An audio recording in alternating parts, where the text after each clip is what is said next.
Беларусь адзначыла галоўнае свята Дзень незалежнасці. Рашэнне аб яго святкаванні 3 ліпеня ў дзень вызвалення краіны ад нямецка-фашысцкіх захопнікаў было прынята падчас рэспубліканскага рэферэндуму ў 1996 годзе. 73-ю гадавіну мірнага неба і 26-ю гадавіну незалежнасці маштабна адзначыў і Віцебск. Па традыцыі галоўныя мерапрыемствы разгарнуліся на плошчы Перамогі.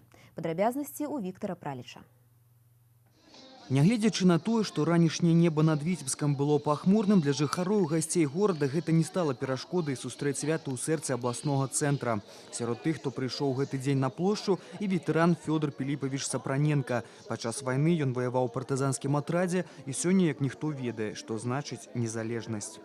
Это подвиг во имя Белоруссии, во имя белорусского народа, во имя счастья и мира на земле. Святочныя мерапрыемствы ў Віцебску пачаліся з ускладання кветак і вянкоў да мемарыяльнага комплексу ў гонар савецкіх войнаў, партызанаў і падпольшчыкаў. У шэсці прадстаўнікі ўлады, духавенства, кіраўнікі ведамстваў і моладзь.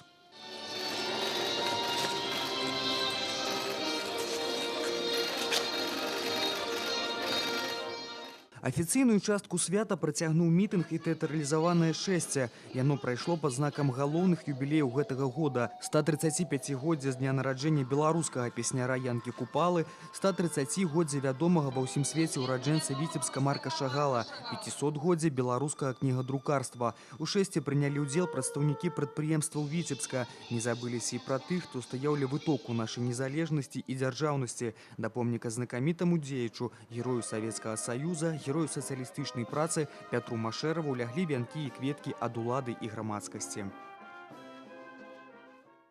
Это праздник, но праздник со слезами на глазах. В каждой семье есть кого вспомнить, кто пал на полях брани за то, чтобы мы сегодня, молодежь, жили счастливо.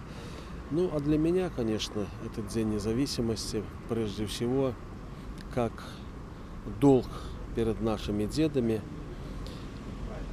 выстраивать партнерские деловые взаимоотношения, настраивать производственные взаимоотношения так, чтобы действительно люди жили счастливо, чтобы получали достойную заработную плату, чтобы никто не нуждался.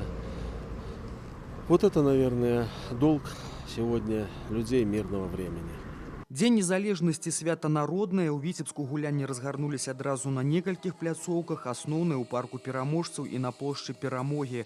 Тут арганізавалі выставу ваеннай і спецтэхнікі. На працягу дня гучала жывая музыка, святочны рытм задаваў і духавы аркестр. Для аматараў актыўнага адпачынку працавалі атракцыёны, ладзіліся спартыўныя спаборніцтвы.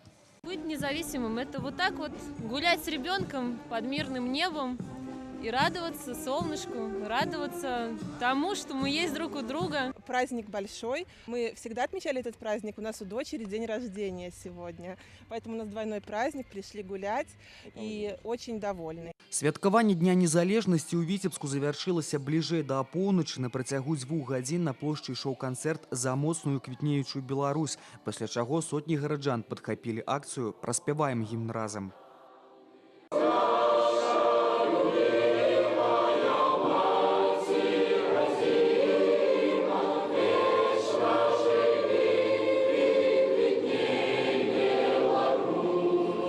З апошнімі акордамі гучання дзяржаўнага гімну «Неба над Віцебскам» упрыгожылі залпы салюта, які расфарбаваў неба ў колеры беларускага сцяга.